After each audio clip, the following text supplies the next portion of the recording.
Hello, fellow Movie Crusaders, and welcome to our latest episode of the Actor, Actress, Director Showcase. My name is Sean Wasserkrug. With me, as always, is Brian Michaels. And today we're going to be talking about Chris Hemsworth, Jennifer Lawrence, and Steven Spielberg. Hemsworth has two movies coming out here, I think, in the next 3 weeks? Spiderhead Roughly. and obviously Thor, Love and Thunder. I forgot about Spiderhead coming out. I totally did, and I just realized, oh crap, he's got two movies this week that's coming up here very, very shortly. Perfect placement for him in this episode. It's almost like we planned this shit. Jennifer Lawrence, I don't know. I can't remember why we picked to talk about her this week, but we just chose to talk about her. I think we had a list of actresses and picked one out that we thought had enough to talk about. Yeah, and of course Spielberg. Spielberg is obviously one of our favorite directors of all time, and with Jurassic World Dominion coming out last week, which you can check our non-spoiler and spoiler review of that on the channel, we figured let's talk about Spielberg. There's no better time than right now to talk about one of the best directors ever in movie history. Colin Trevorrow? Too soon. But we're going to go ahead and start with Jennifer Lawrence, or J-Law, whatever you want to call her. I hate that nickname. But we're going to call her Jennifer Lawrence for this. Here's the thing with Jennifer Lawrence. A lot of people, and I think this is kind of Hollywood in general nowadays, is like you get these young actors and actresses who hook on these young roles, get this epic popularity, and they start to try to do everything, and then all of a sudden, like, everyone just kind of turns on them, and then everyone's just like are in love with them, and then within a 3-year radius, everyone just hates that actress or actor. Like, Jennifer Lawrence is a part of that. Chris Pratt is kind of going through that right now. There's a bunch of them. They're usually kind of like I say younger. I'm saying like kind of like between teenagers into their 30s kind of thing, where like it just seems like either A, they just get oversaturated in the Hollywood to the point where people are just sick and tired of seeing them, or they don't put out good movies and we're just tired of seeing them put out crappy films.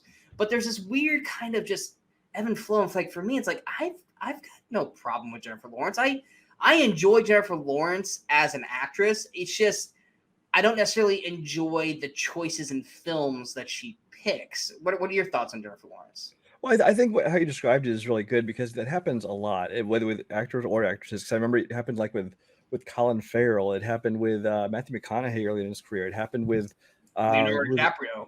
Even Brad Pitt. Brad Pitt and Leonardo DiCaprio. Because like I remember Brad when I was working in a video store, and there's a bunch of movies came out in a row, like Interview the Vampire, Legends of the Fall, and all this stuff, and it was like, oh, it's the pretty boy Brad Pitt, and all the girls going crazy about him, just like, and people started hating on him because he's overexposed. Same thing, that's what happened with Colin Farrell, and they started just trying to shove him down our throats in like so many movies in a short span. And I think that's what happened with Jennifer Lawrence. Is for a while it's like all you heard was Jennifer Lawrence, and she was in everything, and she was everywhere, and every role that came up, people were like, oh, they should cast her for it, and you get a little sick of it. And then, but even regardless of their talent, whether they're good or bad, people get sick of them. Now, I think, like you said, there's kind of ebb and flow. Is like, okay, the hype dies down, people aren't as sick of her, and they start just looking over the films themselves. Or even like in her case, like she's taken some time off. I think Don't Look Up was the last movie she did, and I don't even know what her next one is at this point. But she did just have a kid. That's what I'm saying, though. She's had like this period right now where it seems like there's like this lull. I mean, there are obviously real world reasons for it, but it's kind of like you don't hear the hype so much right now because she doesn't have this steady stream of movies coming out. Yeah, looking at IMDb right now, she's got one movie that's supposedly supposed to come out this year, but right now it's in post-production, and then she's got 2 others that are in pre-production and one that's just been announced. So if that movie comes out, which I don't recall hearing that movie, which is called Red, White, and Water. Have you heard anything about that movie? I've not even heard that title. And we're almost halfway through the year, so part of me doesn't think that movie's coming out this year. It means we'll probably see it next year. I mean, we're probably not going to see much of her here in the next year or two, and that's fine in a way. But Channing Tatum, that was the other person I was thinking of, who everyone just hated, yes. And then he came out of, like I said, it usually just takes one role. It takes one role for them to come back, and then go, damn, they were actually really, really good in that. And then boom, they're through the stratosphere and certain things. And like with Jennifer Lawrence, like for me, in terms of like where did I first see them? What was the first thing that I took notice of them? For me, it wasn't the movie. For me, the first time I saw Jennifer Lawrence and took notice of Jennifer Lawrence was on the Bill Engvall show. She played his daughter for like 2-3 seasons, and just like with Kylie Kuko, she's from 8 Simple Rules. Like I knew her from that, and then she started doing like Big Bang and all the movies. Like with Jennifer Lawrence, I knew her as Bill Engvall's daughter on the bill because my dad was a huge like it's a redneck comedy tour. Is that what it was called? That explains so much about you, Sean. I said, yeah. I mean, they're funny. They are. Now the act got really, really, really tired. But I always liked Bill Engvall. Bill Engvall to me was always the funniest one. And so when he had his show, it was kind of like a Home Improvement, like Tim Allen kind of show, not Last Man Standing. Because that's just basically Tim Allen on his soapbox, just spouting political crap. But Home Improvement though was great. And this show felt like that. She was basically the older sibling character. And in terms of like that's who I knew her as. And then, I think the Billy Mo show got canceled, and I didn't really hear about her. And then all of a sudden, she just popped up as like, being nominated for an Oscar for Winter's Bone. And I was like, I've never heard of this movie. I don't know, but I recognized like, oh, that's the girl from Bill Engvall show. I still to this day have not seen Winter's Bone though. But then she kind of was like, everyone took notice of her. But that's how I first noticed her. It was not necessarily from a movie, but it was from TV. And there's a few actors like that we're going to run through that I'm going to go, yeah, my first thing was, TV with them. But for you, was it Winter's Bone, or what was it that made you take I've never seen an episode of the Bill Engvall show. It's not that great. If you like, I wouldn't expect it to be, which is why I didn't watch it. If you like Bill Engvall, then the show's fine. I later heard that she was on it simply because I had a friend of mine who was obsessed with Jennifer Lawrence, like in like her prime, like Hunger Games, X-Men days. And he like knew her whole history. And he's, oh yeah, she used to be on the show, and he'd like try to show me clips of it. And I'm like, I don't care. I mean, she basically plays the pretty teenage daughter character. It's a very typecast role, but so I had never heard of her. Winter's Bone got Oscar nominations for her, I think, for Best Picture. I think it was nominated even. Let me look real quick while you're talking. It got a bunch of nominations, and so that's the first time I had even heard her name. And so I think at some point after that, because that was back in the day when I would actually try to watch all the Oscar nominees. Now I'm just like, I don't care. It had four nominations: Best Picture, Best Performance as an Actress for her, Best Performance of Actor for John Hawkes, and Best Writing Adapted Screenplay. Yeah. So that's the first time I heard of her. So I watched Winter's Bone just because of the nominations, and it's a very good movie. It's a kind of one of those straight depressing dramas. It's not the kind of thing I'm going to go back and rewatch a lot. But her performance was good in it, so I thought, she's a good actress. I can see why she got nominated. Wasn't crazy about it or anything. And then after that, I think I saw and she'd done a couple movies after that, like Crazy and The Beaver she showed up in. But you just saw her as like, oh yeah, it's that girl from Winter's Bone. But then it was once she started doing the franchises, when she jumped into X-Men and then Hunger Games.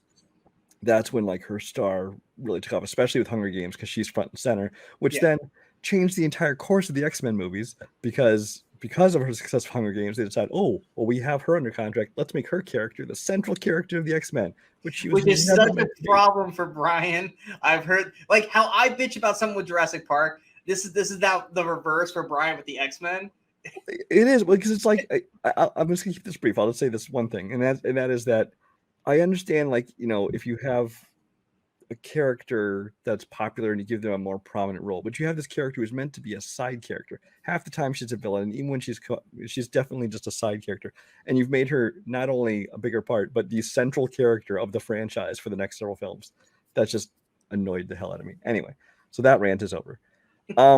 But I mean, so I was not a huge Hunger Games fan. They were okay. The X-Men movies she was in, well, First Class, I still consider one of the worst ones. For the part she was in, if you're talking about like the triumvirate of Fassbender, McAvoy, and Byrne, their stuff was great. Everything with the young team was awful. Days of Future Past, probably one of the best X-Men movies, but again, not because of her, more in spite of her. And then there was Apocalypse and Dark Phoenix we won't talk about. But Jennifer Lawrence, through all this, though, even she didn't want to be in the last few X-Men movies. but she started Yeah. doing a lot more in between these franchise films, which a lot of actors do. They're like, oh, I'm getting these big parts. I got plenty of money now. Now I can do the stuff I want to do. So she started doing a lot more like Oscar baity type roles, like Silver Linings Playbook, like American Hustle, things like that. And people show that she is actually a good actress. Now, not all of her movies were my kind of thing, but in all of them, I at least respected her performance in them. Yeah, like I said, outside of Billing Wall show, X-Men First Class and Hunger Games were probably the two things that I attached to her most in. Now, I love X-Men First Class. I think the movie as a whole is great. Not necessarily because of her performance in it, because she's basically playing that Mystique role, and even then, that Mystique role is not as such a vital role as it ended up becoming. Like I said, like you agree, Days of Futures Past. I think it's a fine X-Men film. I think it's rather overrated, but it's like I say, in spite of her character being kind of the MacGuffin of the movie, because it's like gotta find Mystique. She did some great lines in the movie outside of that. And then, like I said, Apocalypse and Dark Phoenix, it was a paycheck for her. You could tell she wasn't really giving her all in the movies. But the Hunger Games, I read the books, or at least I read the first two books before the movies came out. I had an ex who was like, "You need to read these books," and I was like, "I don't want to read these books," and I lost. But the books were really, really good. I really enjoyed them, and I had a general idea of who Katniss Everdeen was, and it definitely wasn't blonde Jennifer Lawrence. So when they casted her in the movie, I was like, I don't picture her as that. But I will say this: the one moment that I knew, and it's an iconic moment of the franchise in general, but I knew as soon as I saw this moment, I was like, holy shit, Jennifer Lawrence actually has something here. Now, granted, she had already been nominated for an Oscar, but I had never seen that movie, so I didn't have that connection to her. But it's literally that moment, right near the beginning of the film, when her sister gets picked, and she, rushes, I volunteer as tribute. It's an iconic moment in Jennifer Lawrence's career.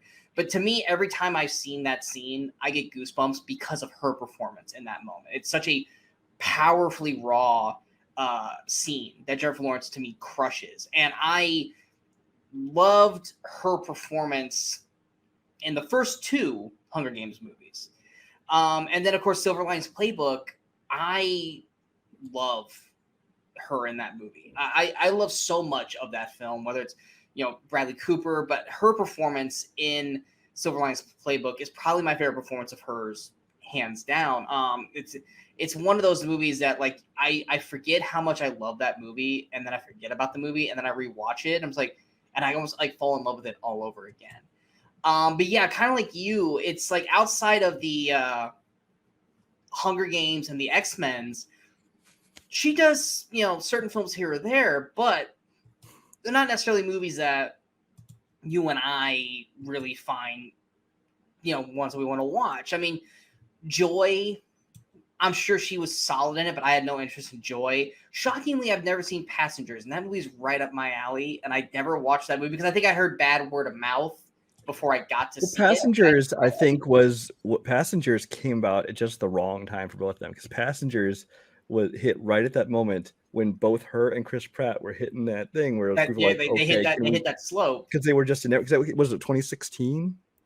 Yeah, it was around that. So Chris Pratt had just done Guardians in 2014 and Jurassic World in 2015, and he was doing other stuff, and she had been in all her movies in the X-Men and Hunger Games, and so they got this movie, which is basically just the two of them. It's I mean, there are other characters in it in small parts, but most of the movie is just the two people, and people are just like, oh, it's just self-indulgent, blah blah blah.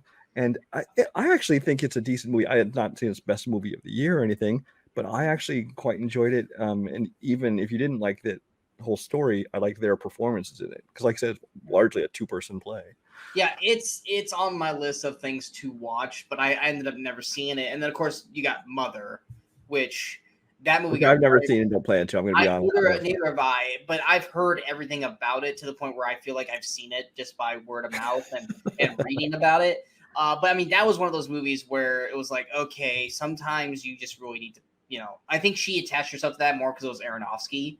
And she's like, oh, look what Natalie Portman did with him, and Mickey Rourke. And then she went and she got that movie. And it's like, oh, that sucks for you, And then of course Red Sparrow. It was one of those things where it's like, here's Red Sparrow, but then we also just had wasn't Atomic Blonde before Red Sparrow? I believe it was right around the same time. Yeah, Plus, and then of course you also had Black Widow out. Now, granted, the Black Widow movie wasn't out, but you had all these other things where it's like, okay, it's like this, but it didn't like honestly. And then not to try to be crass here, the only thing I heard about Red Sparrow was, oh, Jennifer Lawrence gets nude in it, and that was like the driving force for anyone to go see Red Sparrow. I was like, oh yeah, it's like Atomic Blonde, but not nearly as fun. which I'm sorry, Yeah. but by then everyone had seen Jennifer Lawrence. Yes, because of her photos popping up Yeah. online. But it was one of those things where it's like, oh, it's like Atomic Blonde, but not nearly as fun or exciting. And then it's like, oh, she's basically playing Black Widow in this movie, but she gets nude in it. And I'm that gonna was be like, honest. I saw this movie. I remember almost nothing about it. It's just completely. I never saw it because it didn't like. I remember I seen the cast. I was like, yeah, it's got decent people in it, but every time I'd watch a trailer for it in the store, it's like I don't care. Like it doesn't look exciting to me. And then of course you have Dark Phoenix, which let's just not talk about Dark Phoenix. And of course you have Don't Look Up. The world's worst haircut. God, it's like, and I made this comment last year when we were talking about Don't Look Up. I feel like fuck the director's name. I had it and I lost it. Adam McVay. Adam McKay. I feel like Adam McKay goes out of his way to make every attractive actor or actress in his movies look ugly with hair, not necessarily with their faces. Like he did it with The Big Short. He somehow made Christian Bale not look attractive with his hairstyle. I mean, he always just like goes like, how can I make them not look like super attractive? And it's like, Jennifer Lawrence, how about this ugly fucking ass haircut? And the main problem with Jennifer Lawrence is she's not bad in the movie per se. The movie's fucking garbage. I don't care what anyone says. That is not a best picture. Almost nobody in the movie is bad. It's just the movie's biggest problem is just beating you over the head with its not very subtle message. It's self-indulgent bullshit. Yeah. No, it's not. Mostly everyone in the movie is not bad. It's bad dialogue. It's bad writing. But I don't blame any of the even Jonah Hill, who I want to punch in the face every 5 seconds in the movie. He's doing his role. You're supposed to want to punch him. Yeah, you want to. I don't blame him for that. Good job, dude. You succeeded. You want me to knock you the fuck out. But it's more the script that I couldn't fucking stand and just how it was written. Everyone in that movie, for the most part, is doing their job, and even hers. But here's probably the one thing I can knock Jennifer Lawrence on, there are certain actors and actresses that can and can't do these things. And for her, the first time I heard her do this, it was in I can't remember if it was at the end of Catching Fire or I think it was the end of Catching Fire. She's not a good yeller screamer. She's very shrill when she does it, and it comes off like really bad acting for her. And it's not. I mean, that's just her voice. She can't. It's not something you can necessarily change or do anything about it. Like I just remember like Catching Fire, which is also, like I said, one of my favorite performances by her. It was my favorite book out of the Hunger Games series. But I remember at the end of the movie, when they find out that the whole, games was a plot to get her to escape. At the very end, like she's yelling at I'm blanking on the characters' names, but she's like, "You're a liar! You're a liar!" Like just Kermit loud, screeching throughout. I was like, "Oh my god! Like you guys should have reshot that. That sounds horrible." And then in Don't Look Up, when she loses her shit on the news telecast, she gets back to that like, "We're all gonna die." It's like, oh god, Jennifer Lawrence, you really should not like scream. Because it sounds awful. Like there are certain actors that are the same way. It's like you shouldn't do that. Like some people shouldn't sing. Russell Crowe, we saw that in Les Mis. But there are certain actors and actresses that there are certain octaves they hit.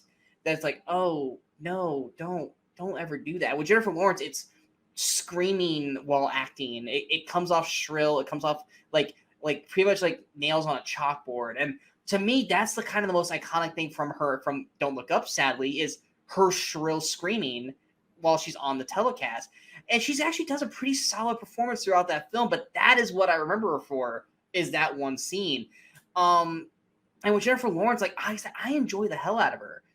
I just don't necessarily like some of the movie choices she's in. Yeah, when we were preparing... When we were preparing for this, I was like, I like her, like especially like if you see interviews and stuff with her, she's a very likable person. She's a lot of fun, and she seems like to be a great person to hang out with and stuff. And she clearly has acting talent. but we are looking at her filmography, and I'm like, I don't like most of her movies, and not that I don't like them. I don't hate them all, but none of them jump out at me. Not because of her performance, just because like they just largely she happens to pick projects that don't interest me.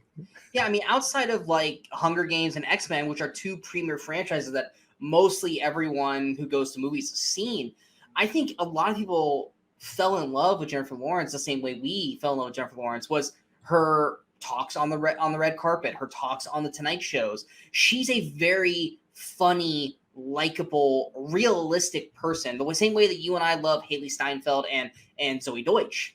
You know, they've got this quirky, funny charisma. They're not afraid to make fun of themselves, and sometimes they say things they shouldn't say, and that just makes you love them even more. We don't get to see that a whole lot in her performances. She doesn't do a whole lot of movies that really allow her to kind of be herself. Yeah, I can't think of I can't think of the last time she did a lighthearted role. I'd like to see her just in a like non-political comedy. I literally have all her movies pulled up right here. She has not done. I'm not in Silver Linings Playbook. I do not consider a comedy. It's got comedy elements, but that is a drama. Yeah, that's it. The Beaver is. It sounds like a comedy, but it's actually more of a drama than a comedy. Yeah, she's never done a straight up comedy. And I think she'd be great in one. Does not count either. Don't Look Up is not a fucking comedy. Yeah. Yeah, she's never really done a movie like she's never done a rom-com. I'm not saying that she should be regulated to that. Like, you know, like, oh, she's an actress, she should be in rom-com, but she's never done. I think she'd be good in one. Yeah, she would be really good in it. But she's never really been in a movie that really kind of showcases her comedic talents, or shows off that kind of charismatic thing. Because even like with the X-Men and Hunger Games, she's playing this kind of character where she's, you know, always in a mood, or she's having to be tough and you know kind of just rough around the edges kind of a character. I mean, even like if you look at Joy or Winter's Bone or most of these films, it doesn't allow her to do something that kind of makes her shine as a person. Like Scarlett Johansson, she does everything to the point where you can see her as like, you know, beneath the skin as like this sexual, you know, alien, or you can see her in Lucy, or you can see her in Black Widow and The Island, and Jojo Rabbit. Like, you can see her do all these different things that you can see Scarlett Johansson in every facet. You know, Haley Steinfeld, she's kind of in her one lane, and same thing with Zoe Deutsch, but Zoe Deutsch is kind of breaking out in that lane. Jennifer Lawrence seems to be, once she got out of the franchises of X-Men and Hunger Games, she just wants to do the serious stuff. And there's nothing wrong with that, but sometimes you have to take a break. And I'm just surprised that somebody hasn't tapped into that, because like you said, you see like in all her interviews and everything, she's known as like this fun person.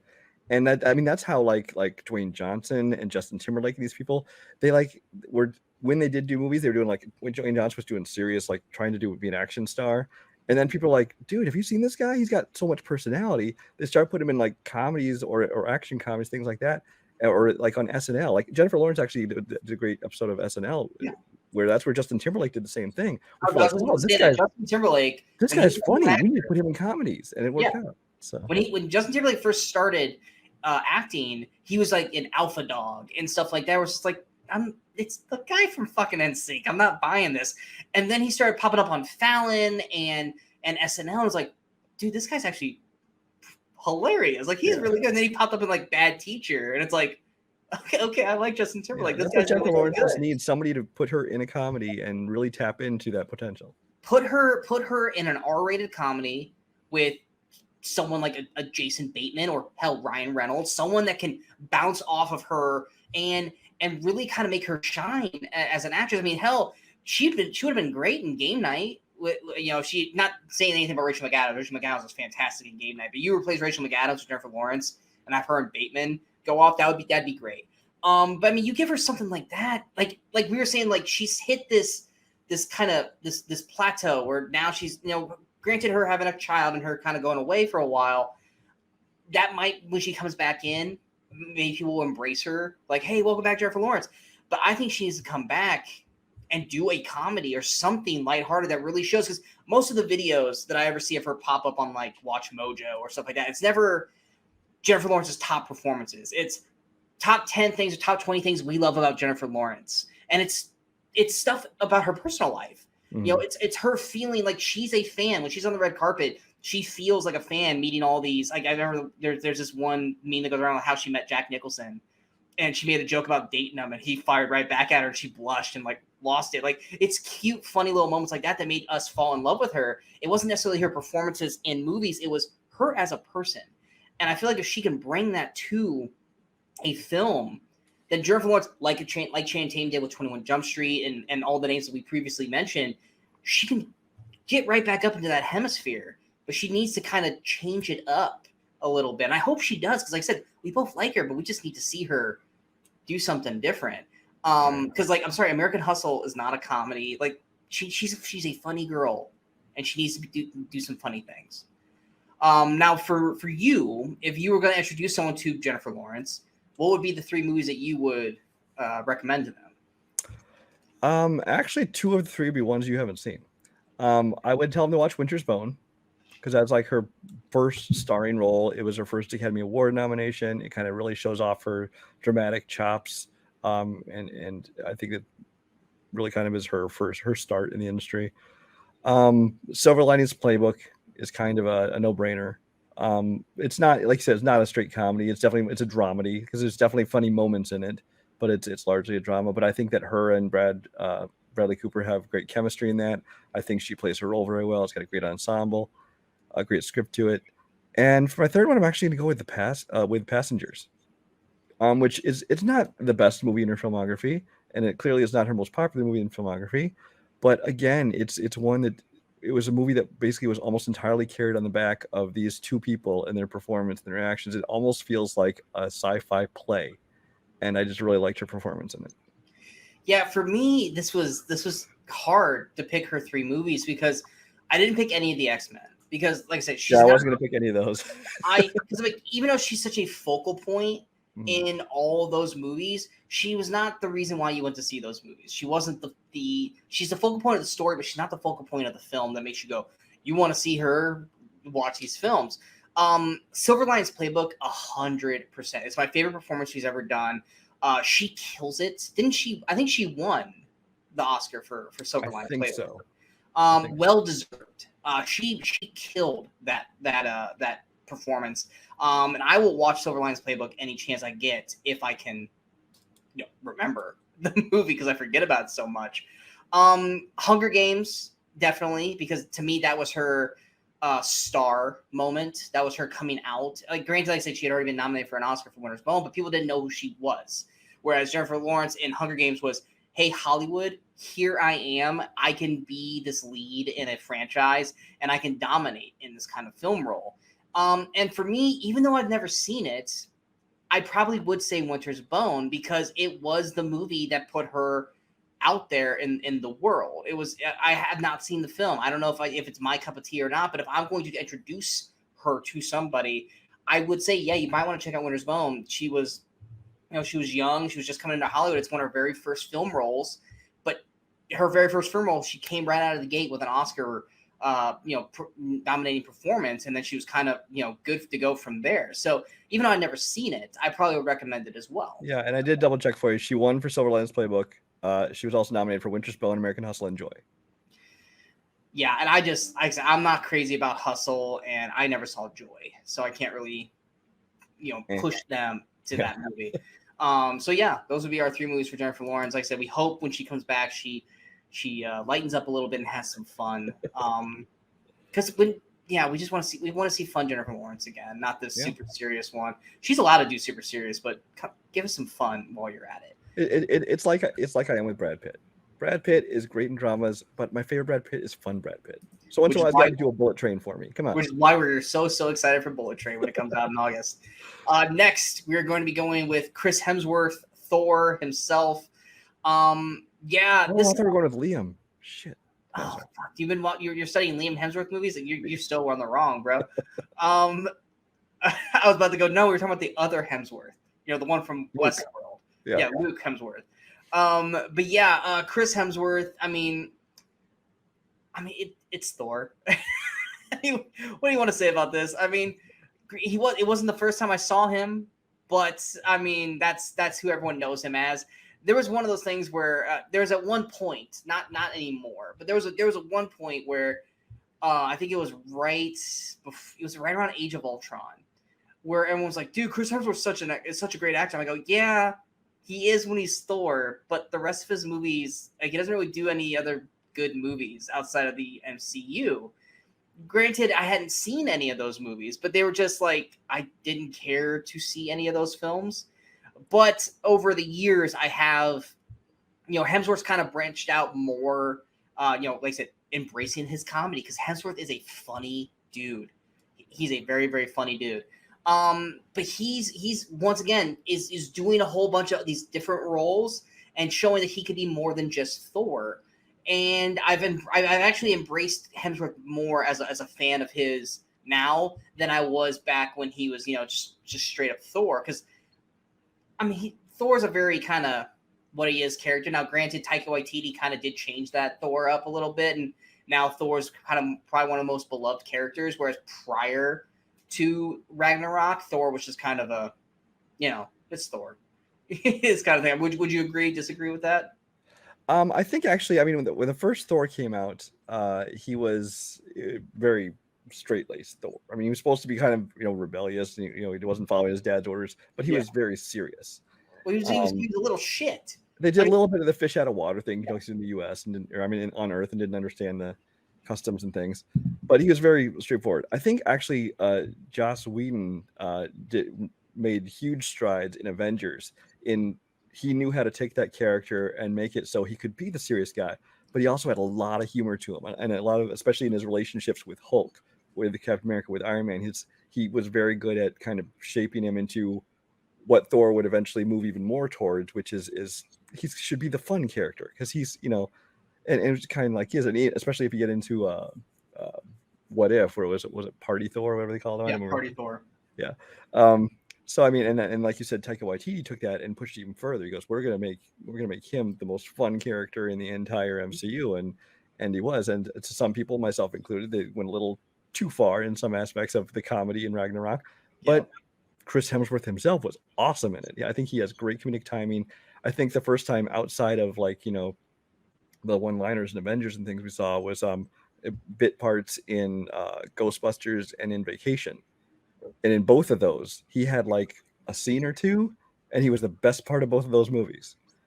He was great in both those films.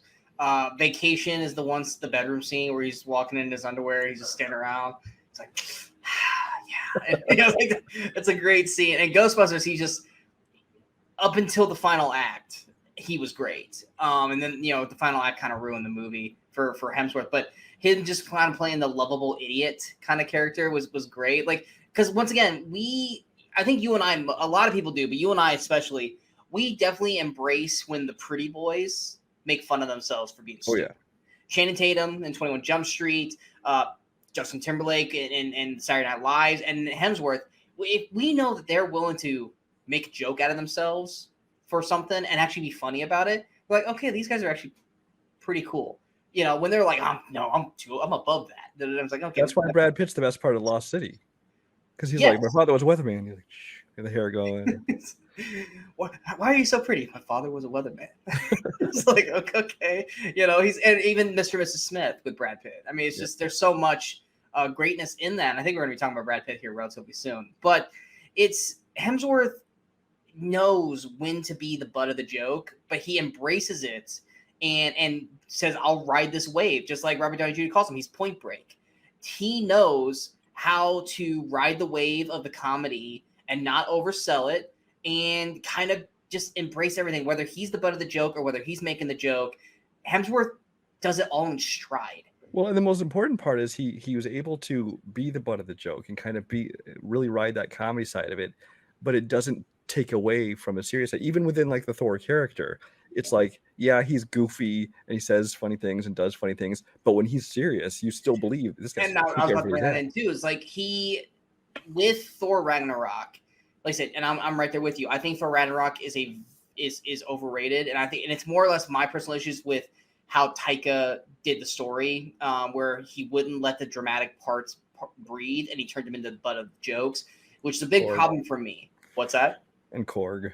It's not even just Korg. It's like when Hela kills his buddies, and they immediately go to Carl Urban, and he's over there going, I just do the toilets or some shit like that. It's like no, just let this moment sink in here and shit. But granted, I'll acknowledge it. Taika did make Thor all of a sudden one of the most favorite characters in the MCU because he was fantastic with it. A lot of that is his chemistry with Tom Hiddleston because they work so fucking well together. Mm-hmm. But when you go from this comedic character, which Thor Ragnarok really made him this comedic character, and then he goes into Infinity War and he fails at killing Thanos, and then you go into Endgame and he's this just destroyed PTSD character that basically is laughing through his tears and laughing through his sorrow, but you see how heartbroken and pained Thor is as a character, and it's believable because Hemsworth can make you laugh, but then also like make you want to cry with his performance because you're seeing all these emotions come out of a character from the first Thor where he was just like, oh, another, kind of thing. And he was very one note to all of a sudden this character that has so much more layers to him, to the point where him seeing his mother again, or, from afar, you see his world crumbling down, or all these moments to the point where he, yes, they make him Fat Thor, which I'm not necessarily involved in that decision, but I can see the character, have that happen and watch him just completely give up. And Hemsworth does it phenomenally to the point where I can believe him in almost anything he does from then on out. And that's all thanks to his acting ability. I mean, first time I ever saw him, and I think the first time we all ever saw him, but granted, we didn't know who the fuck he was. We didn't know at the time. Yeah. we didn't know at the time who he was, he was Captain Kirk's dad in Star Trek 09. He was just generic actor guy who was like, okay, that's Kirk's dad, cool. He's in like the first 5 to 7 minutes of the movie. Yeah. And then we never see him again. Now after that, I think everyone knows he's Thor. I mean, there's that's the funny thing is I remember them announcing the casting of Thor, and so we all look up, wait, who's that? So we look him up and they're like, the skinny dude from Star Trek?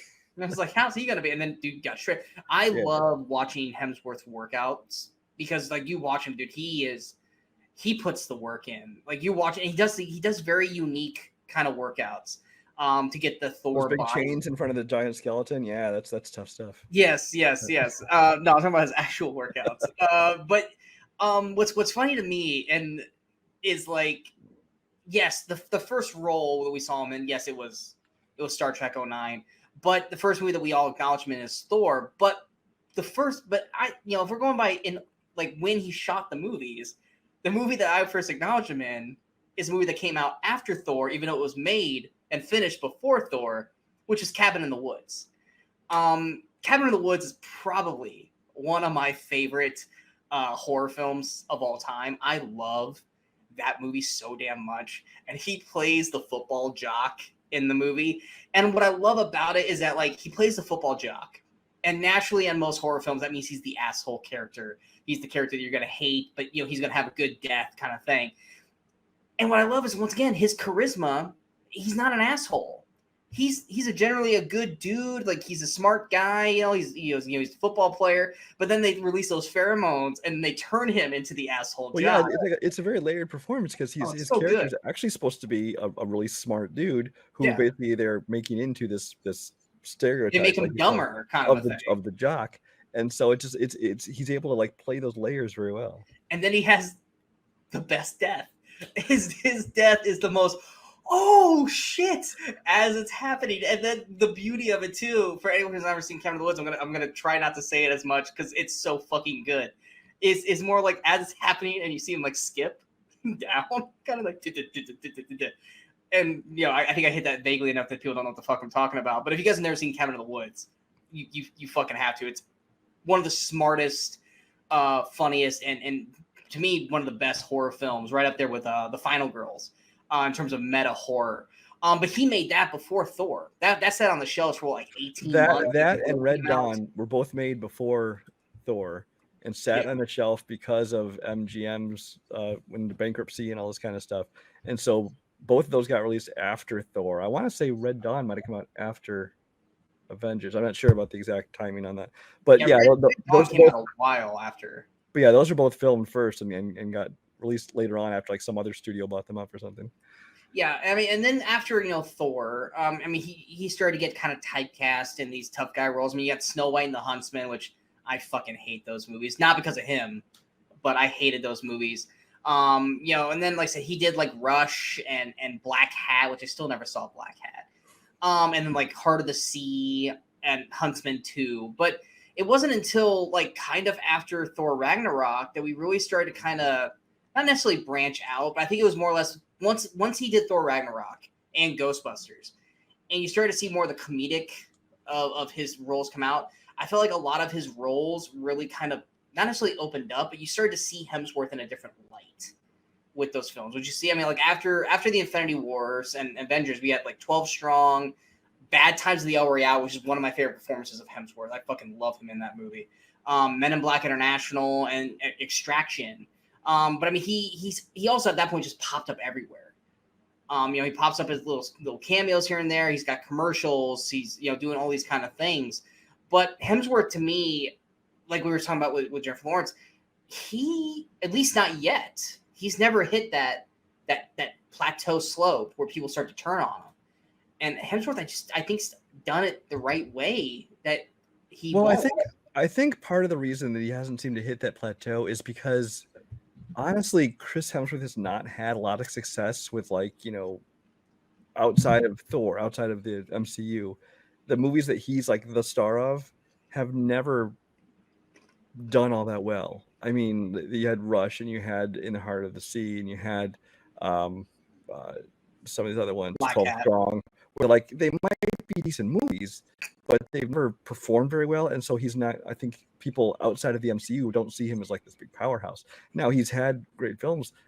Like you and I both, I think, love Extraction, at least the action aspects of Extraction. Yeah. Which of course, because it's directed by one of the main stunt coordinators behind like John Wick. He works for those guys with Stahelski and David Leitch. And so I love the action, the way that one is directed. But again, people don't really see that as like, it's Chris Hemsworth's acting ability. He's not been nominated for Oscars. He might never get nominated for Oscars, but he's just one of those guys who he's always solid. He's always dependable. And he's always, I mean, unless the movie's not meant to be, he's always super fun to watch.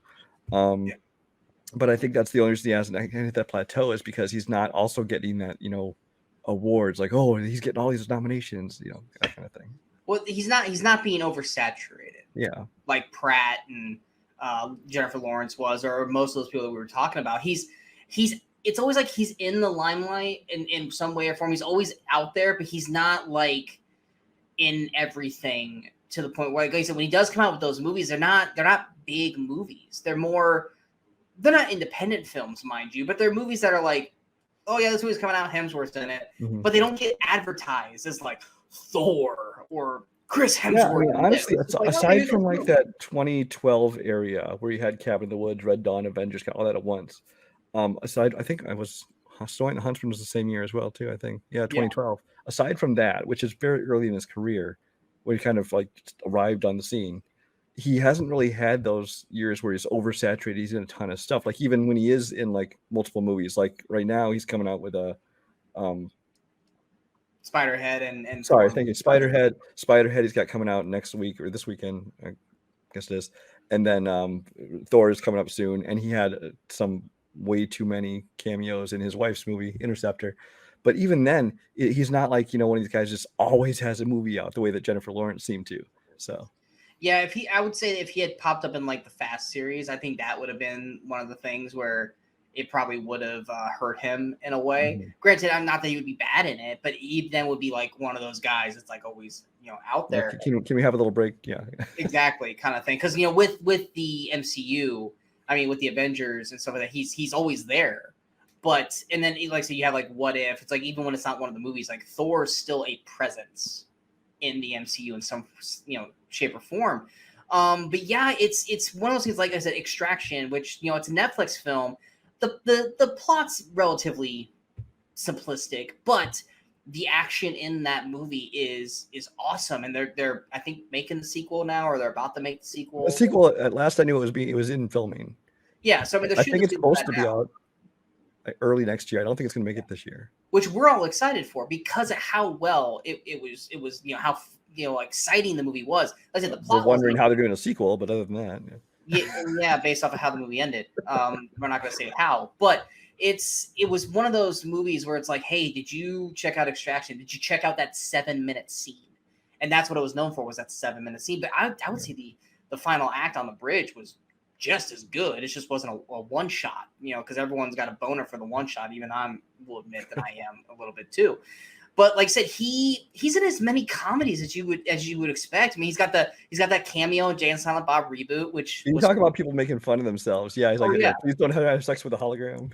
Yes, he loves just to come in and pop in and do a joke. He's very he's nowhere to the extent of like Matt Damon, where like Matt Damon will just randomly show up in a film and just do something like a cameo. But he's hitting that range where it's like you want to like whatever time he pops up, you're like, oh, this is gonna be good. Like just like a little thing here and there. Like I will say this, there's one movie that it's still in discussion, and granted now it's probably gonna get pushed back another 2-3 years.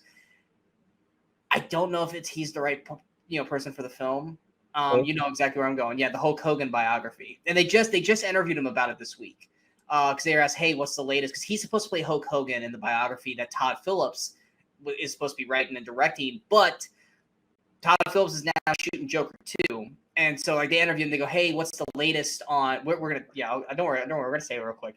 But they interviewed Hemsworth and like, "Hey, what's the update on Hulk Hogan because you don't have your 24-inch pythons?" He's like, "You're right, I don't have the 24-inch pythons that Hulk Hogan has." He goes, I think Todd Phillips, he's writing and working on Joker 2 right now. He goes, we're all in the discussions. He goes, like, so it's a little ways off. He's like, but I'm excited to do it. And I was like, dude, I love Chris Hemsworth, but I was like, I don't think Well, this is it seems like one of those movies that you wonder if it's just eventually going to get canceled. But B, it's like Channing Tatum's Gambit. Yeah. Chris Hemsworth, I think he could. I absolutely feel like he could do the personality. He could get Hulk Hogan down. The problem, and this is a dumb problem to have, but when Chris Hemsworth is ripped, when he's in full workout mode, Hulk Hogan never looked that good. Hulk Hogan was muscular and big, but he was bulky. Hogan was thick. Mm-hmm. And yes, he had 24-inch pythons, but he never had like the 6-pack abs or anything like that. He was a thick bruiser of a guy. Now with Hogan, there was a whole steroid thing in the early 90s, and he got off the steroids like in 94, 95. Hogan was a lot more leaner of a fighter, and that version of Hogan I can see Hemsworth being, because Hogan wasn't as like a thick, he was kind of more tone leaner guy. He still never had the abs, but that version of Hogan I can see Hemsworth playing. But to me, I feel like Hemsworth as Hulk Hogan, I feel like he would just be trying to do an impersonation, and that's nothing against Hemsworth. Hogan is a very specific kind of person. I feel like, honestly, I don't, knowing that it's Todd Phillips, I think they might find a tone where it's a biopic, but it's clearly kind of having fun with it, kind of the way fantastical in a way, kind of the way it looks like that Weird Al thing with Daniel Radcliffe is going to be, where it's not a straight biopic, it's clearly like his fantasy version of it. Kind of like Rocket Man. I kind of feel like if they went that direction with it, it'd be fine. Because I don't want to see a straight dramatic biopic of Hulk Hogan, and most people I think don't want to see a straight dramatic biopic of Hulk Hogan. I mean, as long as it's not a fucking musical, Joker 2. Don't get me started. The movie that no one ever asked for. Just to change the subject, for movies that people do want to see, one of the things I will say I'm most excited is that he's coming up in going to be in Furiosa. Apparently has a major role in Furiosa, which yes, I would have rather seen Charlize Theron get to see her make a sequel. But if they're going to make this prequel with it, you got, first of all, I love Mad Max Fury Road. You got Anya Taylor-Joy, who obviously right now is hotter than ever. And you got Chris Hemsworth in it. I am psyched to see this movie when it comes out.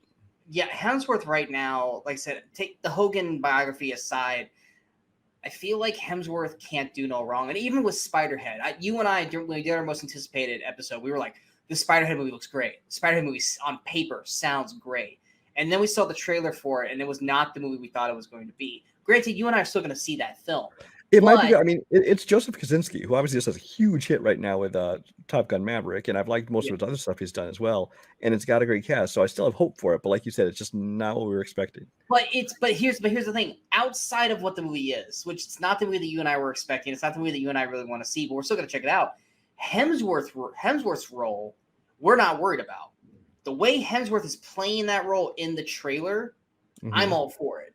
He's basically playing that kind of snarky, like he knows he's too good for what he's doing kind of thing. Kind of like almost Bad Times at El Royale, but I was not gonna say, and he's kind of manipulating people the same way. Yeah. exactly. So I'm all for that because like Bad Times at El Royale, like I said, I know Hemsworth is not. Hemsworth was the main focal point of the The marketing. the marketing for him because it's Chris Hemsworth, but he's not. He's a big facet of the film, but he's not the driving force of the film.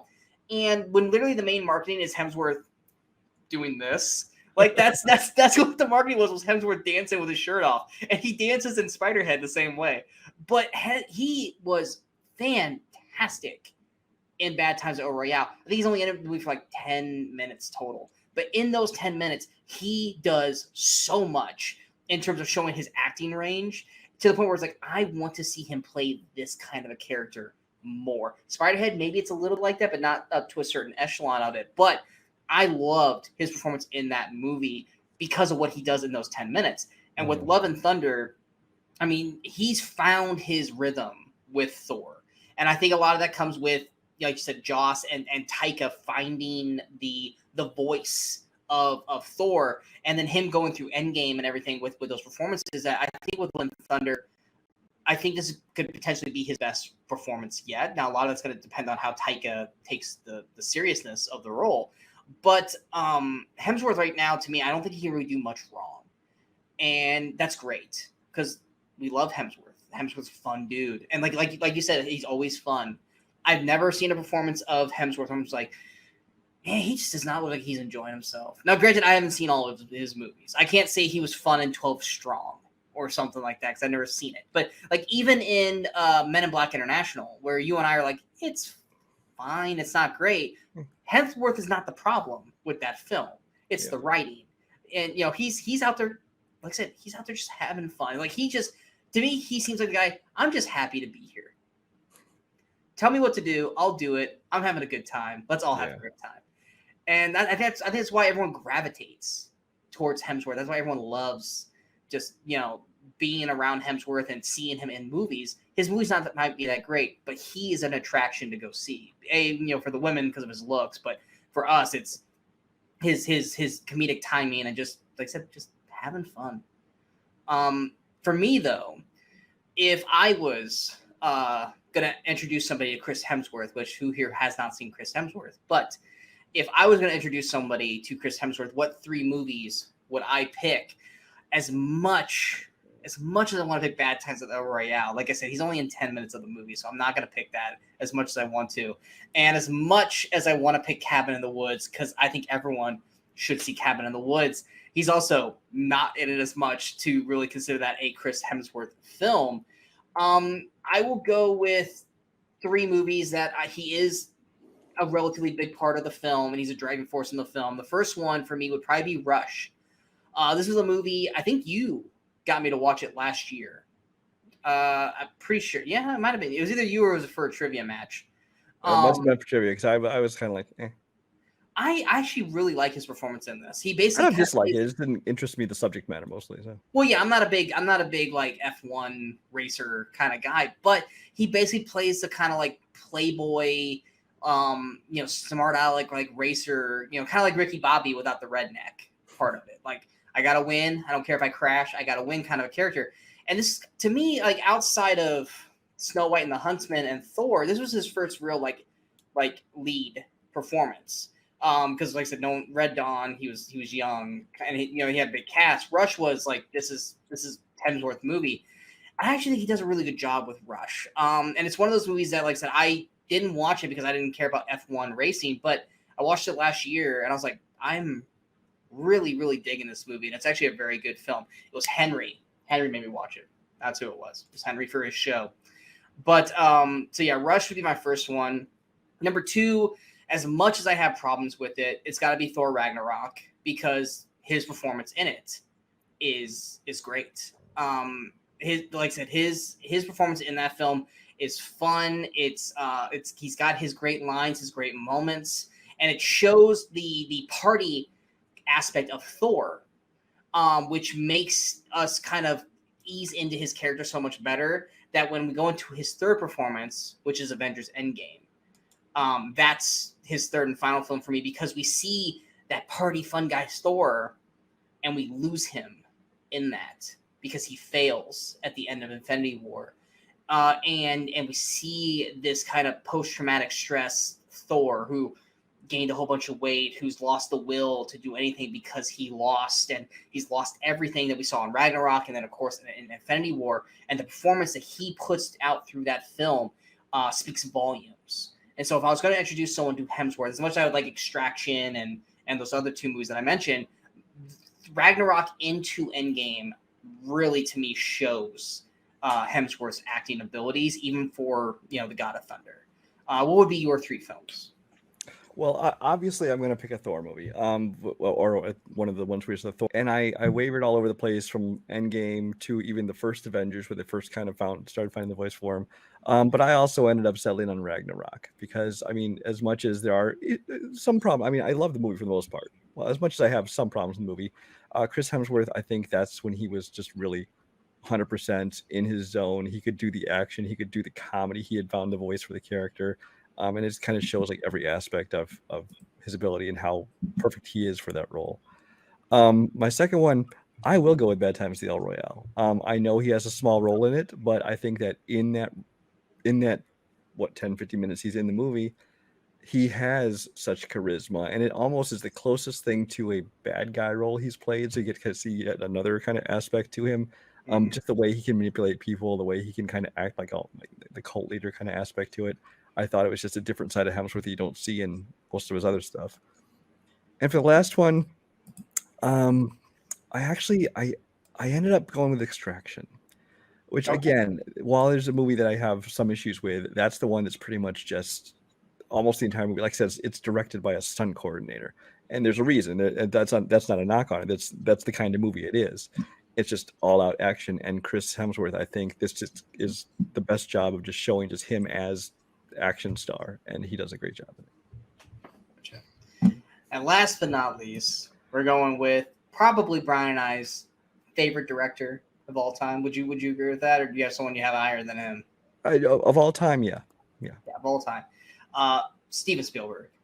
I mean, Steven Spielberg, I would say what is there to say, but there's a shitload to say about Steven Spielberg.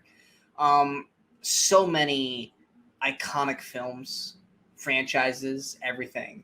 The dude's done pretty much any kind of film now, especially after last year. He's done every facet of film. He's worked with almost everybody. He's got some great movies. He's got some iconic films. He's got some stinker films. He definitely is not perfect, but I don't think we want him to be perfect. We need to see some bad with the good. Steven Spielberg is, to me, when you think of all-time directors, Spielberg has to be up there, right near the top, if not at the top, with his range of what he's done over the last 50 years at least, I think, of directing. I find it hard to believe anyone not loving at least one of Spielberg's films. I think for mostly anybody who's a real movie person, there's got to be. If you're just a contrarian who's one of those people who just doesn't like to like popular movies. Exactly. Everyone has to have had at least one Spielberg film in their top 10, top 20 films of all time, because this is how good he is. Brian, continue. Spielberg. So Steven Spielberg, when growing up as a kid, the first two directors who I even knew their names were George Lucas and Steven Spielberg. Before that, I mean, I don't know who makes movies. I just know that I like the funny things happening on screen. I knew Harrison Ford's name was probably the first actor I knew, and so therefore those two directors. And Steven Spielberg, and obviously George Lucas only directed the first Star Wars, and after that, just produced it and things like that. But Spielberg, starting with I think I had seen Close Encounters of the Third Kind, but it was really Raiders of the Lost Ark. Whereas, like, wow, Steven Spielberg is this movie has like changed my life and become one of my favorites of all time, if not my number one favorite of all time. And then he follows it up with E.T., which is just such a seminal movie from my youth, and it's just like it's one of the things I always think back on when I think of my earliest movie memories and the ones that really touched me the most and that I just thought were the best made movies of all time.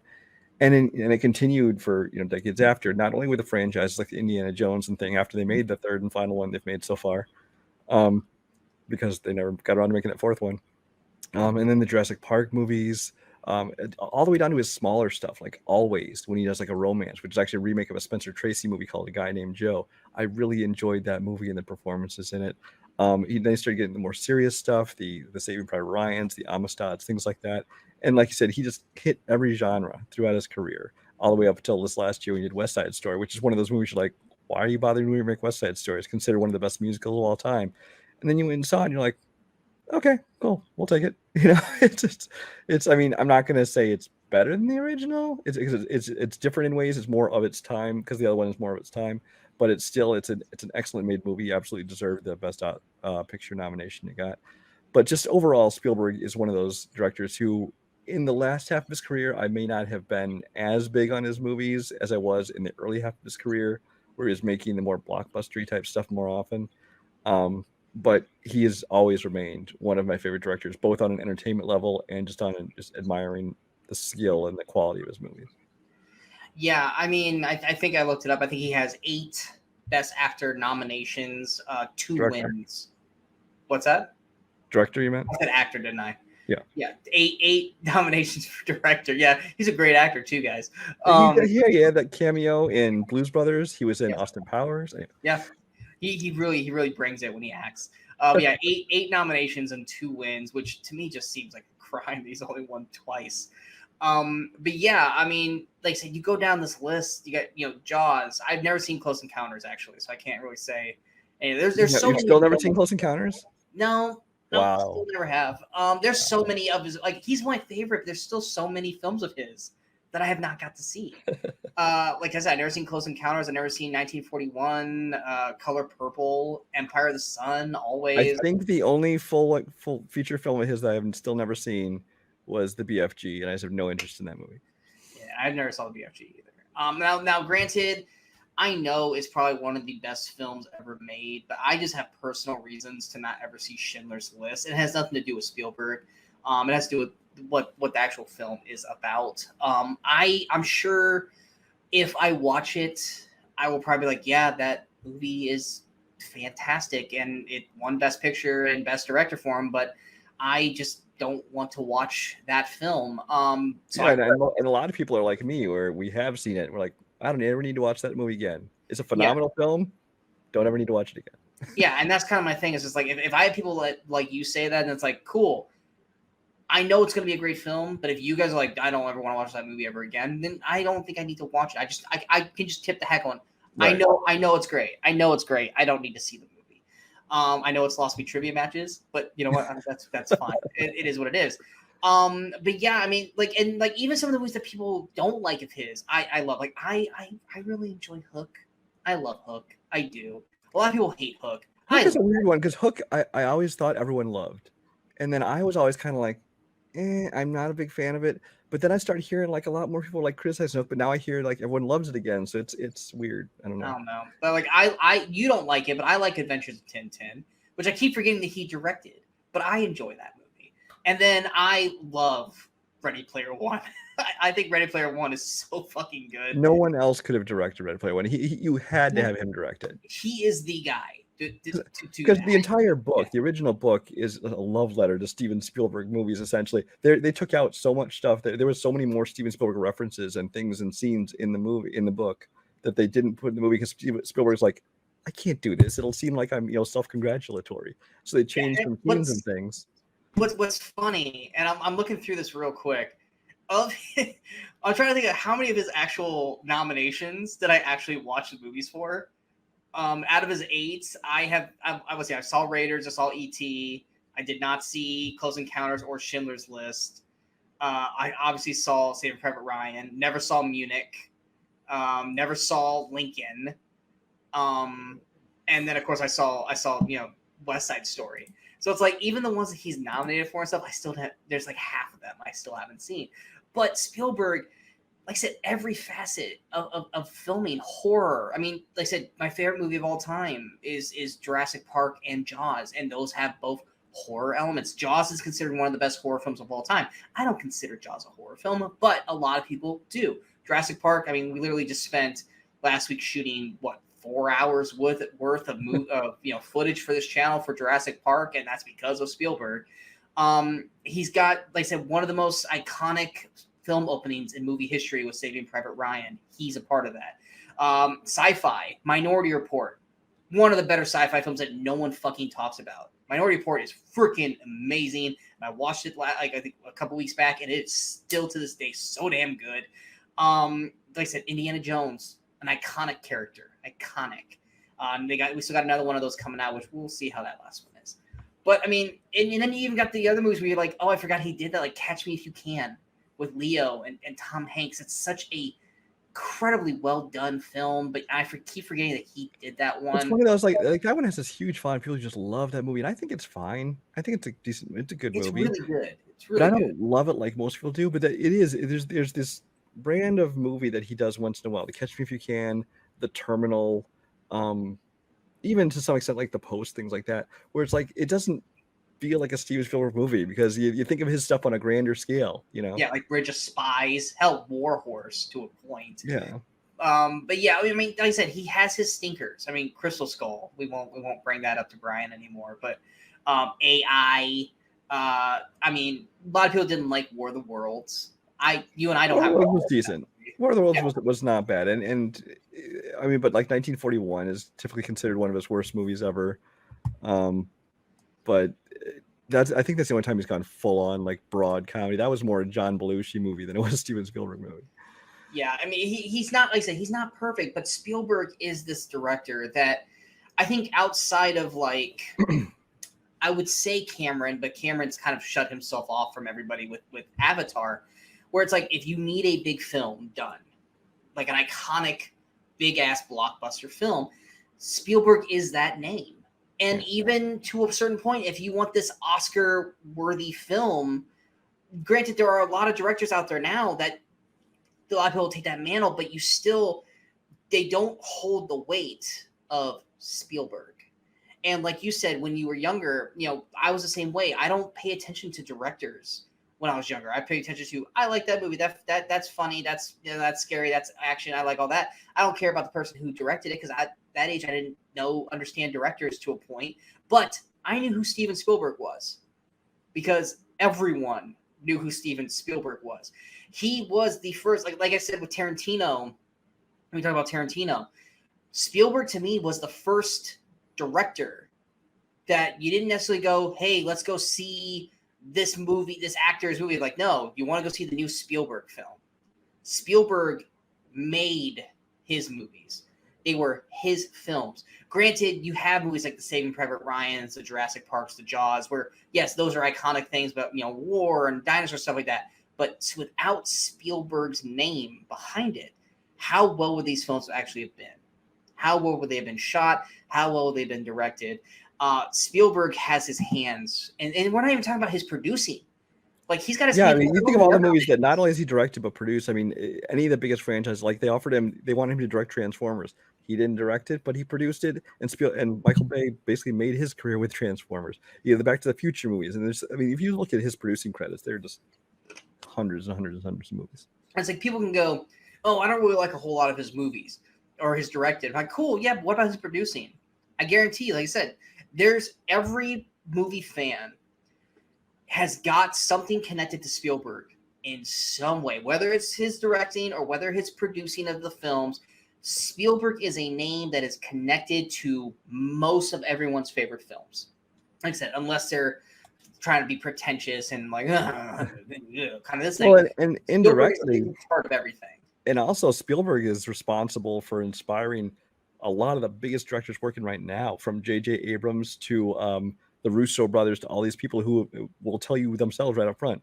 Spielberg movies are the reason we became directors, and he's influenced a whole new generation. let's put it this way. How many movies do you ever go, oh, it's this, but with this? Like how Die Hard was, oh, it's Die Hard on a plane, or it's Die Hard on a mountain, or something like this. Spielberg's like that too. Like there's like, oh, it's E.T. with this, or it's Jaws with this, or it's like Jurassic Park, but with these instead of dinosaurs.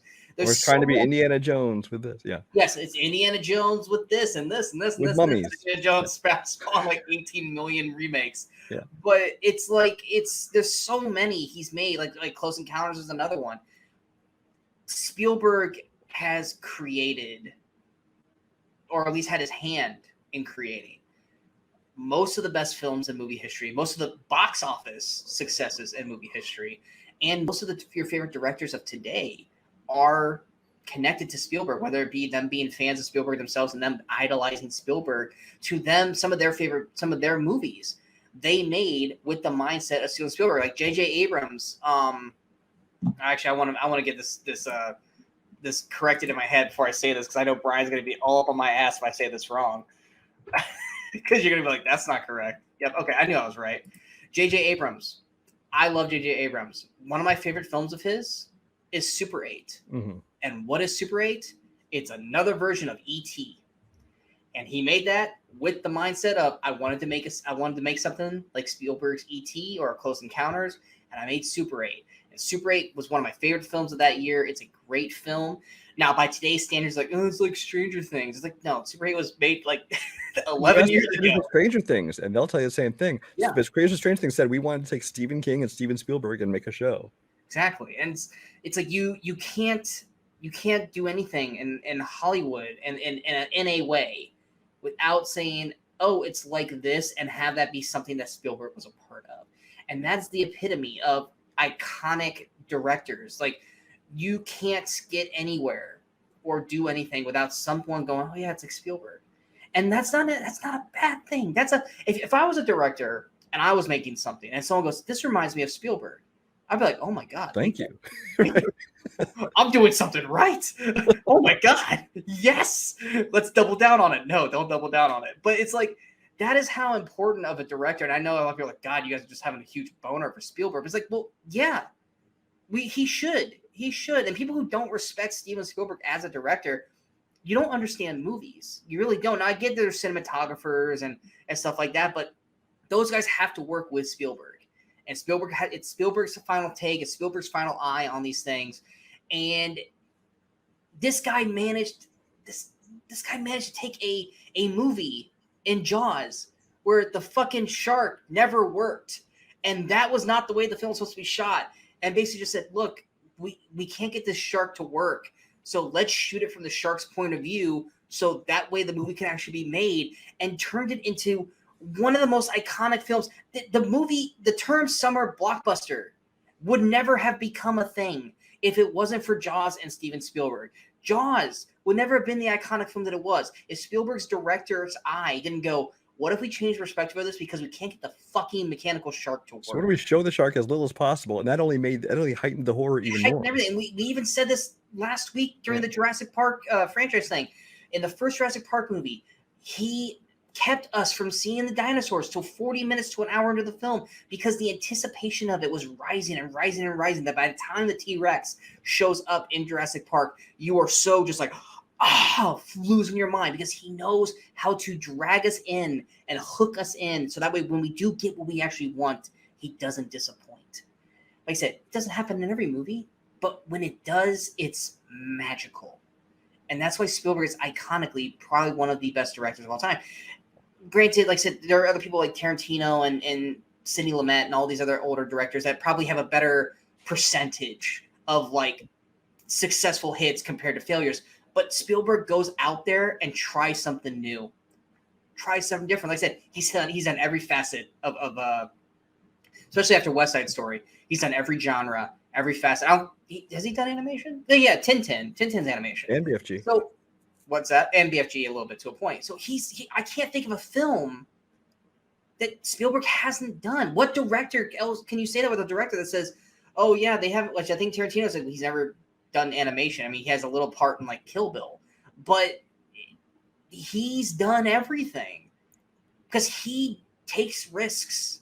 There's a lot of directors who are like, I will only shoot this kind of film. I will only shoot this genre because they don't trust themselves as an actor. That's why you and I love Edgar Wright so much, because Edgar Wright basically branches out to do those things. Edgar Wright is a director that maybe in 10, 15 years we could put him in like not in the ranks, because he's got a long way to go to get to Spielberg, but as a director like Spielberg, where he's someone who really just will try something, and if it fails, it fails. But if it doesn't, it doesn't. And people will be talking about it to this day. Jaws is, how old now? Is it 48 years? 74, right?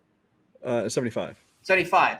So it's 50. 47? I'm trying to do math in my brain. 47 years, I believe. Yeah, it's 47 years old. And we still talk about Jaws to this day as one of the best ones of all time. Jurassic Park is almost hitting 30 years. We still talk about it to this day. Saving Private Ryan is still talked about as one of the best war films of all time. And it's because of Spielberg. Every actor, every actress wants to work for this man, and there's a reason. And he could take some actors that are not big stars, and he can make them stars. Because he just has the power to do it. Plus, for the most part, I don't really think a lot of people have problems with Spielberg in Hollywood either. I think he's a well-liked guy for the most part as well. Would you agree?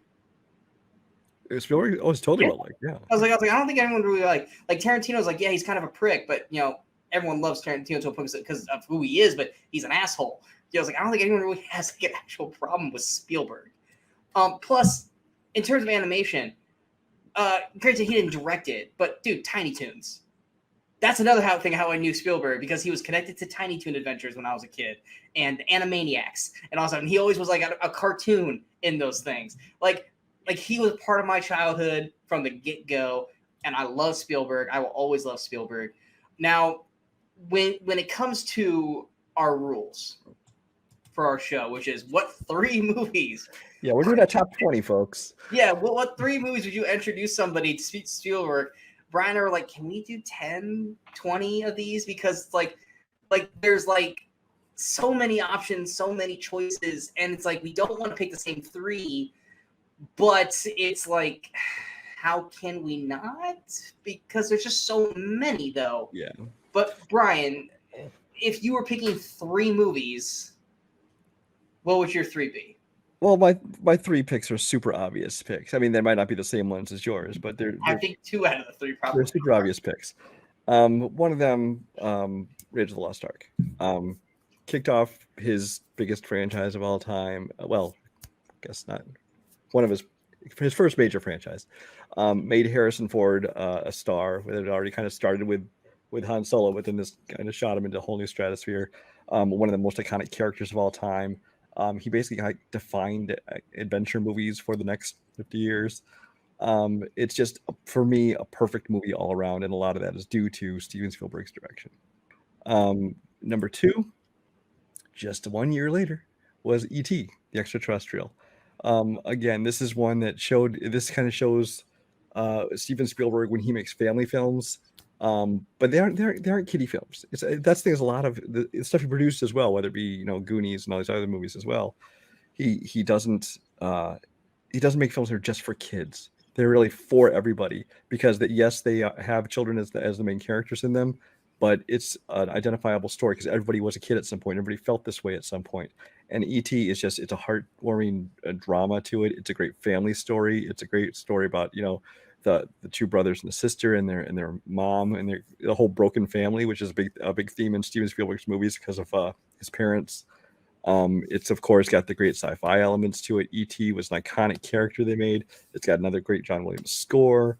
It's basically a pretty much perfect movie in my eyes, and one that still is in my top 10 of all time, and probably one of my most endearing movies from my childhood. And then for my last one, I'm going to jump up to 1998's Saving Private Ryan. This is Spielberg's, I think, as far as his serious films, the ones that are more not just made to be like entertaining blockbusters. I think this is the one that is as close to perfect as he's gotten. Schindler's List, obviously a great movie, but again, it's not one that I'm going to revisit much. Saving Private Ryan, it was one of the best war movies ever made. It's got a great bunch of characters to it. It's something that I think did a good job of putting everyone kind of in the position and seeing what it was like for them in war. I remember obviously that first half hour is the most iconic part of the movie, with the storming of the beaches of Normandy. And for a lot of people, myself included, we sat there watching that and we're like, holy shit, that's what it was like. We never kind of realized just what it was like. And it's just so well done and so well directed. And I think it's Steven Spielberg at his best. Yeah, I'll just go ahead and go right into that. Number one is Saving Private Ryan. For me, it's like I said, that first 15, 20 minutes is iconic. It's insane how amazing it is. But here's the thing: is on top of that incredible opening, the cast in this film is fantastic. It's amazing. You got all these actors who are just tearing up the screen, doing fantastic things. The last battle at the end of the film is incredibly well shot. It's incredibly tense. Everything about it, I still to this day think about that scene in the room, the knife fight scene. I'm just gonna call it that. Everyone knows, if anyone's listening for around, you know the scene I'm talking about. That scene haunts me. Like that final moment where it's like, wait, just that scene. It's he makes you live in that moment, and just like everything about, I think it was it Jeremy Davies isn't that, yeah, I was like, just everything about that, and how like earlier in the film it came back to, there's so much about this movie that is so beautifully well done and beautifully well thought out, and it's a perfect symphony of action and acting and just story and plot, plus a great cameo from Nathan Fillion in that movie that we cannot forget. Saving Private Ryan is a masterclass in film, and it's always going to be considered one of the greatest Oscar snubs in history. No one will ever let them live that down, that Saving Private Ryan didn't win Best Picture that year. Obviously, my next two, I mean, come on, I'm simple. It's going to be the two that everyone knows. First one's Jaws. What I've already said about Jaws, on top of him being able to take a film that was failing profusely because the shark wouldn't work, and flip it and make it to a point where you made it an element of fear that no one thought was possible, to the point where everyone was afraid to get in the water after this film came out. And on top of the horror aspects of the film, it is shot gorgeously, but the most importantly is it gives us three of the best movie characters out there in history, with Robert Shaw, Richard Dreyfuss, and it's Scheider, not Roy Scheider. Roy Scheider. I was like, don't you say Rob Schneider. Scheider, yeah, whole different movie. Yes, those three actors are top tier class in terms of playing those characters and their dialogue, and like I said, everything about them when they're on the orca. There's so much beautifulness in that film, even though it's a horror film. It's a horror, but it's so beautiful in the way everything is shot and acted and directed, and everything about that film. Jaws is an iconic film for a reason.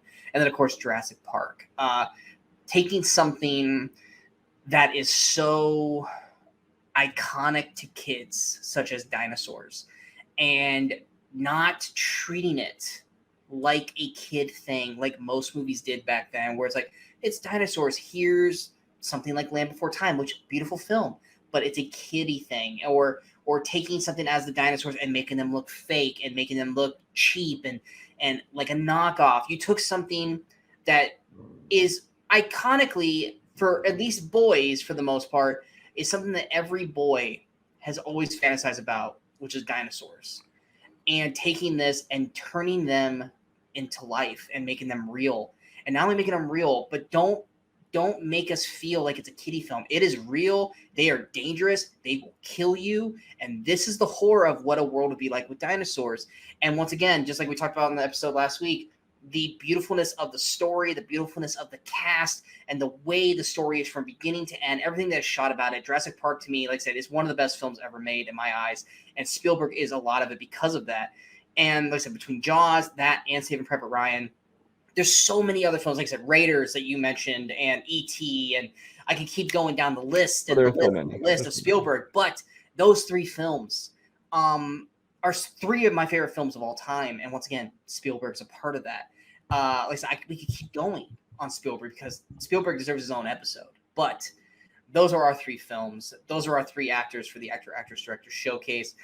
We hope you guys enjoyed this episode. If you guys did, go ahead and hit that like, share, and subscribe button to the channel so you guys stay up to date with all the latest videos pop up on the Movie Crusaders. And of course, you have to follow us on all the social media outlets you see below. Like I said, our spoiler and non-spoiler review for Jurassic World Dominion is out, as well as our franchise flashback of the Jurassic franchise. This week, Lightyear comes out, so I will have my review for Lightyear. I don't think we'll be doing a spoiler review for that because I don't think Brian cares enough about Lightyear to do a spoiler review for it. But next week, we will be having our Movie Crusaders chat about in lieu of Lightyear. We don't know how good it is or how bad it is, but our topic is the fall of Pixar. Depending on how Lightyear is, that's greatly going to sway that episode one way or another, at least in my favor. Brian already pretty much is set in his ways on that topic, but I feel like that episode is going to be a very, very hot button topic. I'm excited to shoot that episode because I really just don't know what the hell is going to happen when we do that episode, but that will be out next week. Also, at the end of the month, Brian and myself, we will have our Movie Crusaders half year in review, where we will talk about the first 6 months of the movies that came out in 2022, what we liked, what we disliked, what we were surprised about, what we were disappointed about, all leading up to Thor: Love and Thunder in the first week of July, starting off the second half of 2022. So we got plenty of videos coming up on the channel, so feel free to check them all out. And until next time. Oh, you got something to say? No, I just hiccuped. Or you opened your mouth like you were going to say something. I hiccuped, sorry. As well as reviews for Spiderhead, Elvis, and Black Phone. I'm sure there's maybe another streaming film that Father of the Bride. I'm not watching. After watching that trailer, I'm not watching Father of the Bride. How about this? You watch Father of the Bride. I'm gonna watch it. You want to see a review from it? I watch Cheaper by the Dozen. You can watch Father of the Bride. I was planning on it. So. But yeah, until next time, I'm Sean Wascrew. That is Brian Michaels. We are the Movie Crusaders. And in case we don't see you, good morning, good afternoon, and good night, Movie Crusaders.